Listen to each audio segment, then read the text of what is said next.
Oi, gente, tudo bom? Meu nome é Atali, eu faço parte do clube da Neuro da Ciência aqui da Escola de Ná Gonçalves. Meu nome é Isadora. A gente está dando continuidade ao evento aplicando sustentabilidade para a manutenção da vida. Hoje teremos a oficina de produção de sabão artesanal. Bom, hoje a gente vai ter uma ilustre visita do professor Cláudio Braga, do Colégio Estadual Clériston Andrade, que fica em Itacaranha. Pessoal, bom dia. Eu sou o professor Cláudio Braga. Eu sou professor de Química do Colégio Estadual Clériston Andrade. Eu e a professora Manuela somos colegas desde a faculdade, desde a graduação, mestrado e doutorado em Química que nós fizemos. A Química hoje está muito relacionada com a questão ambiental. Então hoje eu vou me atentar mais a passar para vocês a parte química dessa oficina de sabão que nós vamos fazer, tá? Então, primeiro, porque a gente tem que entender que o que vai acontecer aqui é uma transformação química. Então, o que é uma transformação química? Uma matéria vai se transformar em outra matéria, né? Então, outra coisa interessante, que esse daqui é o sabão que nós vamos fazer aqui agora. Vocês entendem o que é uma reação química. O que é uma reação química? Reagentes se transformam em produtos. Então, aquilo que a gente tem no produto é a mesma coisa do que a gente tem no reagente? Não. Por quê? Porque uma coisa se transforma em outra coisa, né? Então, quando nós estamos no reagente na partida, nós temos o óleo ou gordura. Mas quando nós obtemos o produto, nós não temos mais o óleo ou gordura, né? Então, às vezes, alguns alunos ficam, mas não tem óleo, não tem gordura. Claro, porque houve a transformação química e o óleo ou gordura se transforma no sabão. Que é, inclusive, eu vou mostrar aqui para vocês o que é mais ou menos a estrutura de um sabão e como é que ele age na questão da remoção da gordura, solubilizando a gordura em água, né? Que tem a ver a questão de polaridade. Então, de início, eu queria deixar para vocês que o que a gente vai fazer aqui é uma reação química, ok? Então, uma coisa vai se transformar em outra coisa. Segundo, porque esse sabão aqui é um sabão de limpeza. É um sabão que a gente usa para lavar panela, para lavar pano de prato, pano de chão. Por quê? Porque é um sabão feito com soda cáustica. Então, não é um sabão de passar no corpo, de dar banho em animais, essas coisas, entendeu? Por quê? Porque a soda cáustica, ela pode causar uma irritaçãozinha na pele. Algumas pessoas, ao pegar no sabão, sentem pinicar um pouquinho a mão, porque tem uma sensibilidade maior. Então, o conselho que eu dou, o sabão, obviamente, não oferece riscos, mas se você sentir algum incômodo, evita usar ou usa uma luva quando for manipular, tá certo? É o mais adequado. É isso que eu ia deixar claro aqui, que o objetivo desse trabalho é a gente fazer o sabão com materiais de baixo custo, para popularizar a questão da reciclagem. Essa reação que nós vamos fazer, ela se chama saponificação. Então, às vezes os alunos me perguntam, professor, por que esse nome sapo? Porque tudo de sabão tem o nome sapo. Porque é sapóleo, saponáceo, saponificação. E aí, eu realmente, assim, como o povo acha que a gente é doutor em química, que a gente sabe tudo. Então, na verdade, é funila e a gente não sabe certas coisas. Mas aí eu fui pesquisar, porque justamente eu estou me especializando nessa reação do sabão. Aí eu achei nada mais justo do que eu, pelo menos, saber explicar porque o nome saponificação, que aí veio do Morro Sapo, da Grécia, que foi onde se descobriu as primeiras barras de sabão na história, entendeu? O que eu quero deixar claro é que esse sabão aqui que eu vou fazer com vocês aqui hoje, é um sabão que eu já faço há 14 anos lá na minha escola. Eu começo aqui minha apresentação justamente falando sobre a questão de sustentabilidade. O que é que vocês entendem por sustentabilidade? A gente está falando aqui sobre sustentabilidade e química. Então, o que é sustentabilidade? Sustentabilidade é a gente viver o hoje, preservando o meio ambiente para gerações futuras, certo? Então, hoje, quando a gente fala em ser sustentável, é a gente viver o presente, mas manter a preservação do meio ambiente para o futuro, né? Então, quando eu falo de sustentabilidade para os meus alunos, eu falo que, por exemplo, antigamente a empresa de celulose chegava no lugar, aqui tem árvore, pegava as árvores, fazia papel. Acabou a árvore dali, o que é que ele fazia? Ele ia para outro lugar onde tinha mais árvores. Tiravam as árvores, fazia papel. Acabou as árvores dali, eles iam para... Aí hoje em dia funciona assim, porque o que é que vai acontecer? Ia chegar num momento que não ia, e aí, Manuela, que é pesquisadora também, a gente entende que tudo que hoje a gente tem como um resultado partiu de uma inquietação. Então, antigamente o pessoal dizia assim, peraí, vai ser assim, vai chegar ali, tirou a árvore dali, deixou sem árvore, foi para outro lugar, tirou a árvore dali, vai ficar ali sem árvore também. E qual é a consequência para o meio ambiente de não termos as árvores? Então, na questão da parte energética, a gente vai falar que as árvores são elas que purificam o ar da gente, né? Então, o homem emite muito carbono na atmosfera e o que é que as plantinhas fazem? Elas pegam esse carbono no processo da fotossíntese e devolvem oxigênio. Então, a gente precisa do verde para a gente ter a vida no planeta Terra, certo? Então, sustentabilidade é isso, é a gente viver, mas a gente não prejudicar o meio ambiente, mantendo ele preservado para gerações futuras. Então, as empresas de papel e celulose que eu estava falando para vocês, elas hoje têm que agir de modo sustentável. O que é agir de modo sustentável? Se eu vou precisar de árvore, eu vou ter que plantar mais árvores. Então, hoje em dia, eles têm o eucalipto, que é uma planta que não serve para a parte alimentícia, mas serve para extrair a polpa celulósica para fazer o papel. E é uma planta que ocupa pouco espaço, não sei se vocês já viram os pés de eucalipto, que eles são bem compridinhos, altos. Então, eles plantam os eucaliptos já para essa finalidade do papel. Então, pegou aqui a árvore, plantou aqui outras árvores. Então, eles vão retirando e recolocando árvores no meio ambiente para manter esse equilíbrio. Então, assim, dentro desse contexto inicial, a gente está falando aqui sobre a questão da reciclagem, né? Então, ser sustentável também é a gente aprender a reciclar. Por quê? Se a gente pegar o minério do silício lá para produzir o vidro, a gente extraiu o minério da natureza, produziu garrafas de vidro. Consumiu o produto, jogou a garrafa de vidro no lixo. O vidro leva cerca de 400, 500 anos para se decompor no meio ambiente. Então, aquele vidro vai ficar ali no meio ambiente. Aí eu vou precisar de mais garrafas, eu vou no meio ambiente e retiro. Então, chegou-se num momento que disse, peraí, não se pode ser assim não, porque o número de garrafas ia aumentando, de lixo ia aumentando, e o minério ia esgotando, né? Então, a gente teve que manter um equilíbrio disso aí. Então, é aqui que surge o viés da reciclagem. Então, todo mundo já sabe que metal, vidro, plástico, hoje em dia, como a gente falou, a gente como pesquisador de química, as coisas vão se aprimorando, as coisas vão se otimizando. Peraí, isso aqui pode melhorar sim, vamos melhorar. Então, hoje em dia, todo esse material é viável, tanto economicamente como sustentavelmente, a questão da reciclagem, certo? Ah, professor, e por que você está falando de reciclagem? Porque o que nós vamos fazer aqui também é um processo de reciclagem, certo? Esse óleo de cozinha usado, ele estaria no meio ambiente se a gente não estivesse fazendo esse projeto aqui.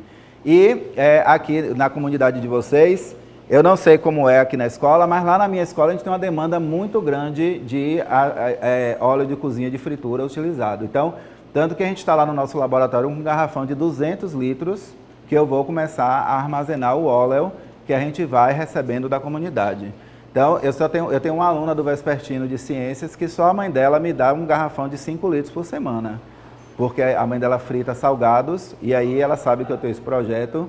Então, Catarina sempre leva esse garrafão de óleo. Então, para não ficar no laboratório acumulando os garrafões de óleo, aí a gente providenciou comprar um tonel de 200 litros, vai botar uma torneirinha embaixo e aí eu vou recebendo esse óleo, eu vou armazenando ali quando eu quiser fazer até um sabão para a própria escola, que eu já falei com o vice-diretor, que a gente pode fabricar o sabão não só na aula de química, como também para utilizar no próprio colégio. A gente tendo a demanda ali do material, é só fazer. E outra coisa que eu queria deixar aqui para vocês, que eu acho que eu não vou poder entrar, é que a gente tem, nessa parte da reciclagem, né, a questão do material orgânico. Então, tudo que vocês estiverem pensando que não entrarem nessa reciclagem, serve para a produção de energia, de combustíveis, de biocombustíveis, certo? Do biogás. Então, toda essa matéria orgânica, resíduo de animais, né, estrume, resíduos da agricultura, resíduos de residência, de esgoto, tudo isso vai para um biodigestor. Esse biodigestor é um sistema anaeróbico, onde as bactérias vão decompor essa matéria orgânica e vão produzir o biogás. Esse biogás é canalizado e a gente tem ele como matéria-prima para a produção de energia. Então, hoje em dia, o homem só polui o meio ambiente se ele quiser, porque tudo ou é reciclável, ou que não for reciclável, pode ir para um biodigestor e produzir biogás, ok? mas isso aqui vai ter que ficar para outro momento, porque eu fiz meu doutorado nessa parte do biogás ser transformado em hidrogênio. Porque o que eu estava comentando na aula de Mose, que tem esse slide aqui, é que o homem só faz poluir, né? A gente tá, na verdade, essa parte aqui, só para falar rapidamente, a gente está vivendo a segunda revolução, né? Que a gente agora, vocês já devem ter falado da parte de transição energética. Então, essa parte da transição energética é um segundo momento de mudança da nossa sociedade.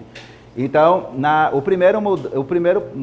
primeira mudança que a nossa sociedade viveu foi na parte da Revolução Industrial, onde o homem começou a produzir em grande escala, com a questão das indústrias, mas as indústrias funcionando com a questão da queima de combustíveis fósseis e a queima do carvão, né? Então, isso naquele momento, ninguém tinha noção que ia causar o que está causando hoje. Então, a gente tinha o transporte, que a gente tem os... como é Maria Fumaça, né, que fala? Então, a gente tem os trens de fumaça, que está queimando aqui carvão. A gente tinha navios também Então, naquela época só se pensava em queimar e produzir. E aí, de repente, a gente foi vendo acontecer isso com o meio ambiente. E aí, epa, o que é que está acontecendo aqui? O que está acontecendo aqui é que o homem está fazendo o quê? Jogando esses gases na atmosfera. Até que nós chegamos no momento que isso aqui intensificou o efeito estufa. Então, os raios solares que entram na camada da Terra não conseguem retornar e ficam presos aqui. E aí a gente tem o aquecimento global, a gente tem o derretimento das geleiras, o mar avançando, a gente tem uma temperatura desregulada, né? E aí vai indo tudo isso, até que a gente hoje está parando e dizendo assim, epa, o que é que pode ser feito, né? Então, o que pode ser feito é a gente tentar eliminar isso aqui, né? Então, hoje, a gente já está pensando na questão da transição energética. Então, o que seria a transição energética? Seria a gente passar desses meios de queima de combustíveis fósseis e carvão para a questão de produção de energias limpas, que é onde a pesquisa em química tem atraído atenção. Como assim, a gente tem a questão aqui do carro elétrico, que o carro elétrico antigamente era uma tecnologia sonhadora. Eu estava pensando naquilo, estudando na universidade, estou falando assim, a questão do hidrogênio, do biogás, é um projeto de Maria do Carmo de 2014, nós estamos em 2024. Então, há 10 anos, a academia já está fazendo pesquisa em como pegar aquele biogás e transformar ele em hidrogênio. Eu acho até que a gente, para começar a pensar essas formas alternativas de energia, eu acredito que por um lobby, né, da indústria do petróleo, Sim. que não quis ver esse avanço porque eles iam ser prejudicados com o surgimento dessas novas formas de produção de energia, certo? Então, a gente demorou bastante para começar, por exemplo, a fazer uma bateria recarregável, que é uma Não bobagem. só demorou, como eu acho que ainda está muito lento. Sim, com certeza, ainda está muito lento e só está avançando porque existe uma pressão da sociedade por alternativas limpas de produção de energia. Sim, sim. Mas se não houvesse uma pressão social, a gente continuaria com certeza, nessa dependência da indústria do petróleo, a gente continuaria com certeza poluindo e destruindo tudo. Mas pelo menos hoje a placa solar, todos vocês aqui já têm conhecimento, já viram em algum lugar, não é isso? Então a placa solar já é uma realidade comum, relativamente comum para vocês. O carro elétrico, todo mundo aqui já ouviu falar, já viu um carro elétrico, mas assim, já é uma realidade real, digamos assim, acontecendo, né? E como eu estou dizendo, a questão do hidrogênio é uma coisa que eu pesquisei, que foi um projeto de 2014 da nossa professora lá da UFBA, que pode ser que daqui a 10 anos o hidrogênio já seja um combustível natural, normal, né? Hoje em dia o hidrogênio aqui, acredito que muitos de vocês não ouviram ainda falar do hidrogênio como combustível. Porque o que eu estava tentando falar aqui é que a questão do pegar o lixo e produzir biogás é legal? É legal. Só que queimar o biogás também não é muito legal, porque o biogás ele possui uma certa quantidade de metano, que contém carbono. O biogás contém uma quantidade de CO2, que é carbono. E quando a gente queima o metano, que é CH4, produz CO2. Então, quando queima o metano do biogás, a gente está produzindo mais CO2 na atmosfera. Então, a pretensão da gente é que no futuro esse CH4 ele seja convertido em H2, que aí a queima do H2 só produz água. H2 mais O2 só produz H2O. A gente está utilizando um material que seria resíduo que iria para a atmosfera de alguma forma, né, pelo processo de decomposição, e está utilizando isso como combustível ao invés de usar o combustível. E também porque fóssil. Os combustíveis fósseis eles são esgotáveis, né? Então vai chegar um momento que se acabou. E aí, vamos fazer o quê? Então aí eles já estão se preparando também, porque se o petróleo acabar, a gente tem que ter outra maneira de se sustentar, que é o sustentável. Mas o hidrogênio verde vai ser uma tecnologia que vocês ainda vão ouvir muito falar. E eu trabalhei num projeto da célula combustível para transformar o biogás do biodigestor em hidrogênio. Hoje em dia, nós já temos hidrogênio em vários veículos, não só em foguetes, mas a gente... É hidrogênio nos foguetes? É, né?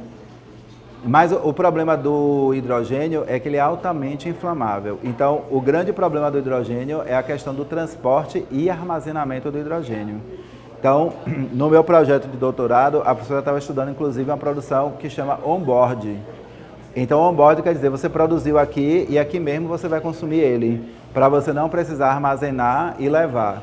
É como se você tivesse uma bateria, é uma bateria, mas é uma célula combustível, aí você alimentasse o carro com biogás, e esse biogás dentro fosse convertido em hidrogênio. Então, dentro desse contexto ambiental, a gente vai falar aqui sobre a questão do óleo de cozinha, que aí o óleo de cozinha é um resíduo que, na verdade, qualquer forma que você descartar ele no meio ambiente, ele vai trazer um prejuízo, certo?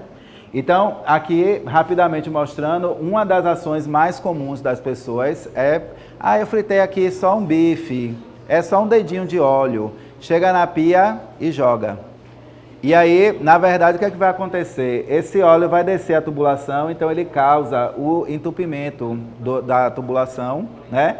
Quando ele chegar no esgotamento sanitário, ele vai encontrar água fria, então ele vai tender a se solidificar, e aí ele entope a caixa de gordura da residência, ele vai causar um problema no tratamento do esgotamento sanitário dessa rua, entendeu? Então, na verdade, a gente não tem que descartar nem no vaso sanitário, nem na pia, certo? Tem gente que joga, por exemplo, assim, lá na cozinha da minha escola, eu já vi algumas pessoas jogarem assim, só tem um pouquinho de óleo. Aí joga ali no cantinho atrás da planta. Aí o que é que acontece? Aquele óleo vai começar a criar uma película na terra, né? E aí quando chover, a água vai querer entrar na terra, não vai conseguir porque tem uma película de óleo. E aí o que é que acontece? Em alguns lugares pode causar enchentes, porque o óleo não vai conseguir descer, ou a água não vai conseguir descer, e aí vai começar a se acumular, e além do que a planta precisa da água que está precisando, né? Eu já vi relatos bizarros, que eu já pedi para meus alunos gravarem vídeos com a comunidade, o que é que eles fazem com o óleo de cozinha usado. E aí uma cidadã diz que chega da janela da cozinha e joga na maré. O óleo de cozinha, quando ele é descartado na água, ele vai criar uma película nessa água. E o que é que acontece? Os peixes e a fauna e a flora marinha dali daquele local vai precisar de oxigênio. E o oxigênio não vai conseguir entrar na água com a película de óleo em cima, né? E aí vai causar a mortandade dos peixes, etc. Se a pessoa quiser jogar num concreto, assim, não tem problema não, né? Ele vai ficar ali no concreto, escorregando, sujando. Se a gente pegar o óleo e jogar aqui no chão, ele vai ficar quietinho aqui no chão. E aí a gente está fomentando que a gente pegue esse resíduo, esse óleo, e faça o sabão. Aí, na verdade, a gente quer estimular vocês a esse trabalho, mas assim, a gente tem que chamar bem a atenção da questão do cuidado com a soda cáustica. Porque a soda cáustica é um material perigoso, corrosivo. Então, gente, a reação de formação da gordura em sabão, ela se chama saponificação. Então, em 2021, caiu no Enem uma questão falando sobre a questão da reciclagem do óleo de cozinha e na formação do sabão, e pedindo para o aluno somente assinalar o nome da reação de formação do sabão, que é saponificação. Então, na verdade, sapóleum é o nome do sabão em latim. Então, sapóleum é sabão, certo? Só que aí, por que esse nome sapóleum, sapo? Então, aí eu pesquisei que os primeiros vestígios de barras de sabão foram descobertos na antiga Mesopotâmia, na Grécia, certo? Então, lá na Grécia tinha um morro chamado Morro Sapo. Então era nesse morro onde eles faziam sacrifícios de animais para os deuses. Então os gregos eles tinham muito isso de oferecer os animais às divindades gregas, sacrificavam os animais. Então eles deixavam os restos dos animais lá em cima do morro, no alto do sacrifício, e durante uma erupção vulcânica desceu a cinza do vulcão com chuva, misturou aquela gordura, porque na verdade no interior o pessoal quando mata o carneiro, os animais, eles usam a carne, a pele eles usam como tapete, tambor e etc. E a gordura eles usam para fazer sabão. Então o sebo dos animais, quando mata, aquece e derrete e vira uma gordura igual a esse óleo. Então, o sebo dos animais misturado com a erupção vulcânica, que tinha a quentura e a cinza e a água, fez a reação química do sabão e essas pedrinhas do sabão se formaram, terminaram se acumulando na beira do rio. E aí as mulheres, quando foram lavar as roupas na beira do rio, viram que aquela pedrinha espumava, facilitava, e aí veio esse nome de sapóleum em relação ao Morro Sapo, que era onde eram feitos esses sacrifícios de animais, onde foram descobertas. O óleo que sai do bacon também serve? Qualquer tipo de gordura. Qualquer tipo de gordura. Então, aqui a reação química que eu botei para vocês, a gente tem o óleo, mas essa aqui é a estrutura de um triglicerídeo. Então, o pessoal do terceiro ano entende melhor, porque isso aqui é uma estrutura de química orgânica, vocês estão vendo, mas isso aqui é uma estrutura da gordura. Todas as gorduras vão ter essa estrutura, que vai reagir com a soda cáustica e vai formar o glicerol e a estrutura do sabão. Então, a gordura de animais serve, óleo de coco, de planta, de vegetais serve, certo? A gordura do bacon que você está falando é uma gordura animal, serve, entendeu? Qualquer tipo. É como eu estou falando, o objetivo do nosso trabalho aqui é a reciclagem do óleo de cozinha usado. Eu já fiz o sabão com dendê? Já, ok? Então, gente, aí eu estou mostrando aqui mais ou menos para vocês, né, a questão como é feita, então, a soda cáustica. Primeiro, é o que eu explico para os meninos. Se eu pegar a soda cáustica sólida e botar em contato com a gordura, vai reagir? Não. Por que não vai reagir? Porque a gente precisa da soda cáustica hidrolisada. O que quer dizer hidrolisada? O Na e o OH da soda cáustica, no estado sólido, eles estão presos em uma estrutura chamada de retículo cristalino. Então, ele vai reagir com a gordura, ele não vai reagir com a gordura porque ele já está preso em uma ligação química. Então, o primeiro procedimento que a gente vai fazer aqui é botar a soda cáustica e dissolvê-lo em água. Porque o que é que a água vai fazer? A água vai quebrar as moléculas do NaOH e aí a hidroxila do NaOH vai atacar a gordura, promovendo a quebra da gordura e a formação das moléculas do sabão. Então, a gente tem que primeiro dissolver a soda cáustica por esse motivo, porque Manuela deve ter estudado muito isso aqui com o Chico, que é o mecanismo de reações orgânicas. Isso aí ataca aqui, aí o elétron corre para lá e aí vai indo até... Aí aqui só por curiosidade, mostrando a vocês, a estrutura do sabão, ela tem essa cadeiazinha grande, que é uma cadeia carbônica, e essa estrutura aqui. É porque, na verdade, o que eu queria falar aqui para vocês é que o óleo, ele se mistura na água? Não. Por que o óleo não se mistura na água? Porque o óleo, ele tem uma estrutura apolar, certo? E a água tem uma estrutura polar. A gente, quando entra na universidade, a gente aprende uma regra bem importante na química. Semelhante dissolve semelhante. Então, substâncias apolares só se dissolvem em substâncias apolares. E substâncias polares só se dissolvem em substâncias polares. Então, por isso que água e óleo não se misturam, porque eles possuem polaridades químicas diferentes. E aí, onde é que entra o sabão? O sabão, ele vai ter essa parte carbônica que é apolar, que é solúvel na gordura, e o NaOH vai criar essa parte iônica aqui na ponta, que nós temos cargas, nós temos polaridade. Essa parte polar vai ser solúvel na água. Então, o sabão, ele tem uma estrutura que ele é solúvel tanto na gordura, porque ele tem uma parte apolar, quanto na água, porque ele tem uma parte polar, ok? E aí, como é que o sabão age? O sabão, ele age o seguinte, a parte apolar do sabão se liga na gordura e a parte polar do sabão se liga na água. E cria essa pontezinha que a gente chama de micela. Então, a micela é uma misturazinha. Quando vocês estão ensaboando uma panela gordurosa, vocês vão ver que fica uma água meio turva, né? Então, fica um negócio meio turvo. Então, aquilo ali é a formação das micelas, que é o sabão criando uma ponte entre a gordura e a água, promovendo a remoção dele. E, inclusive, a gente tem hoje isso aqui que é bastante conhecido, que é a água micelar, que é uma água que se forma micelas. O que é uma micela? É quando você remover a maquiagem de uma maneira mais fácil. Essa característica do sabão, ela está presente também em outras moléculas, como o fosfolipídio, que tem uma cabeça polar e uma cauda polar. A minha pergunta é se o fosfolipídio funcionaria também como um sabão. Sim. Inclusive o álcool também. O álcool tem a parte carbônica e tem a parte da hidroxila.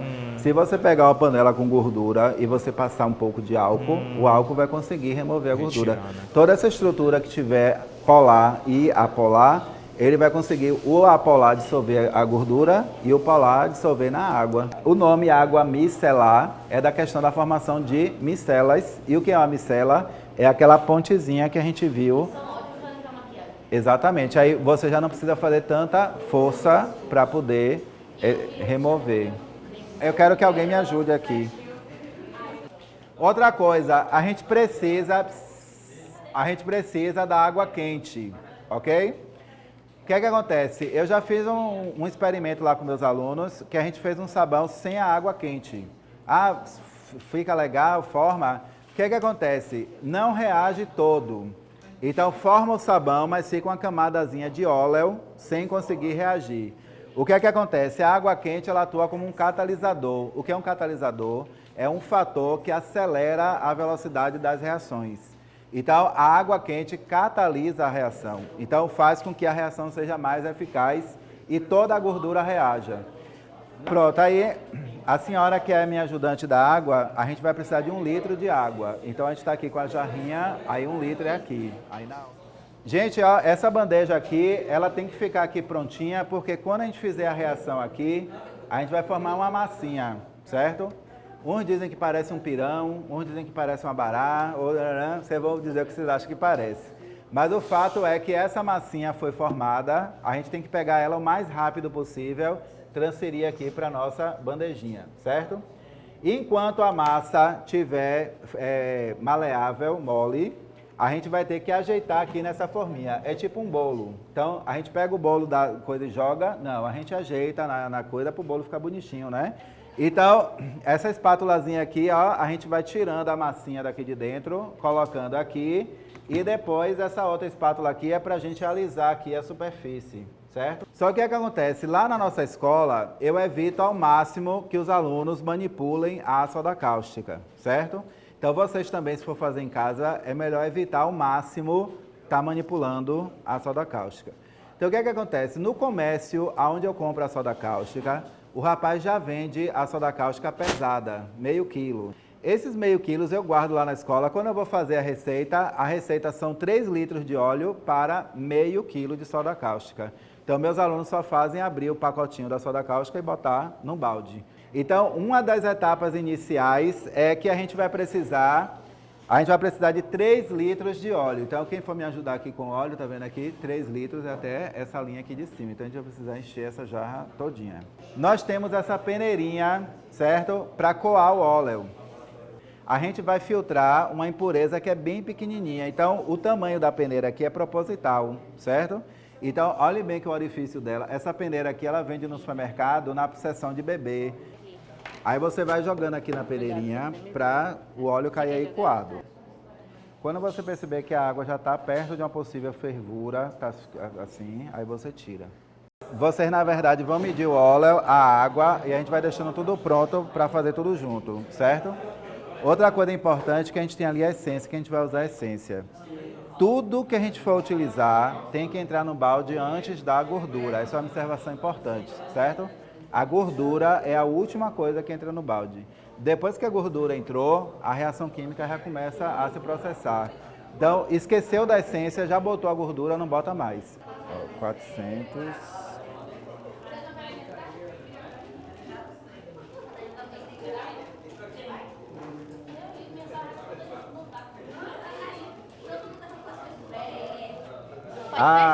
na verdade, essa soda cáustica dela é bonitinha, que parece uma bolinha de isopor. A soda cáustica que eu compro é em escamas, no comércio. Ela parece uma escama de peixe. Aí aqui, a gente vai colocar aqui a soda cáustica aqui dentro. Gente, ó, esse processo, a gente vai precisar agora, a minha ajudante da água, medir aqui 1 litro de água.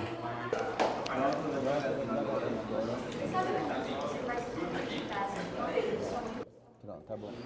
Sim, aí agora eu só vou precisar que você se afaste um pouquinho, porque quando a gente coloca a água aqui na soda cáustica, pode sair um vaporzinho. Esse vaporzinho, ele é um pouco irritante.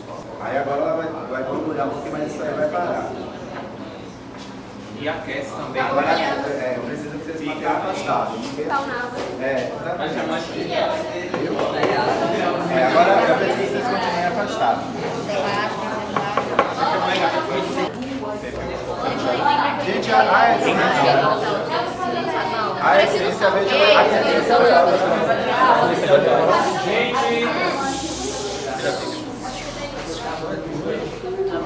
Pronto, aí botamos a essência. Se eu quiser corante, se eu quiser qualquer coisa, tem que entrar antes da gordura, certo? A gordura tem que ser a última. Aí deixa eu explicar para vocês. Corante, certo? A gente compra um corante em pó ou da beterraba, mas digamos que vocês tivessem um corante e quer usar o corante. Então, o primeiro passo seria colocar o corante aqui dentro, colocar a água, dissolver o corante e quando a gente jogar a água na soda cáustica, a gente já está jogando a água colorida na soda cáustica, entendeu? Pessoal, uma vez ali, coisa perigosa, você vai dar sua. Tem que ter cuidado para não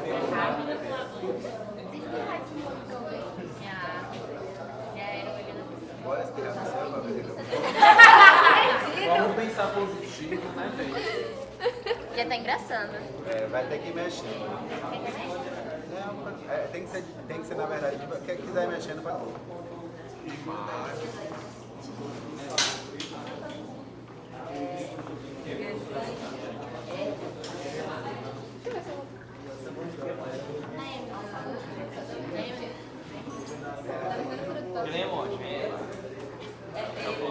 Aqui eu quero comprar essa colherinha aqui, mas é bom em casa usar o cabo de vassoura.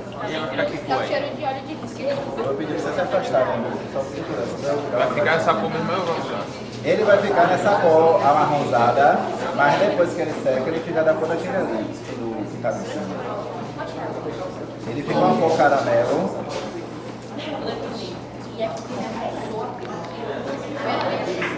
Quem está acompanhando aqui, ó, se vocês verem, ele já está um pouquinho mais grosso do que o que estava. Aí fica líquido, aí você vai mexer. É porque aqui, na escola da minha outra colega, a gente botou meio pouco, aí a reação está mais rápida. Gente, ó, olha aqui, o ponto é um pouco assim,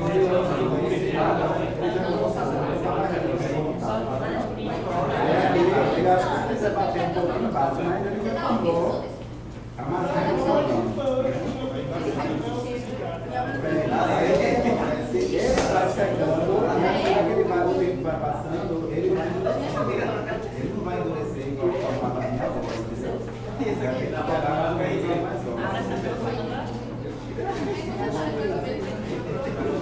eu, na verdade, eu disse como pelo menos.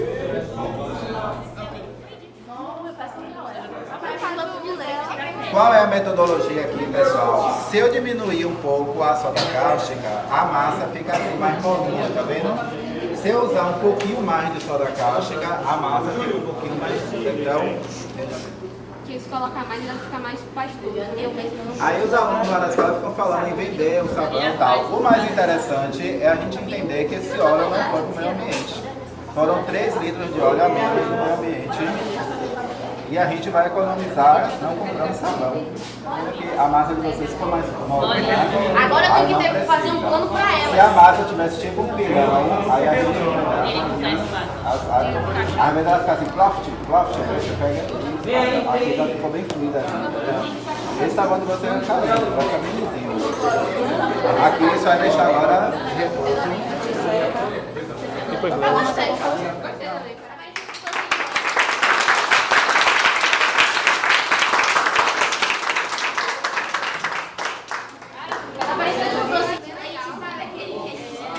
Vou dar uma vontade de comer esse negócio.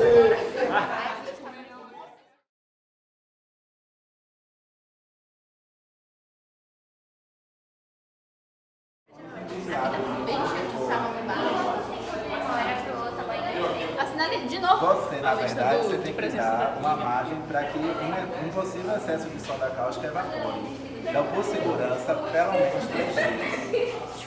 Hoje de noite, ele já pode estar duro, mas aí eu prefiro que faça o quê? Corte ele e deixe secar mais um pouco. E por que ele muda de cor tão drasticamente? É que agora ele tá marrom, só que depois ele É vai ficar porque, branco. na verdade, vai secando e vai mudando a tonalidade. Até o corante, você pega um corante que é verde.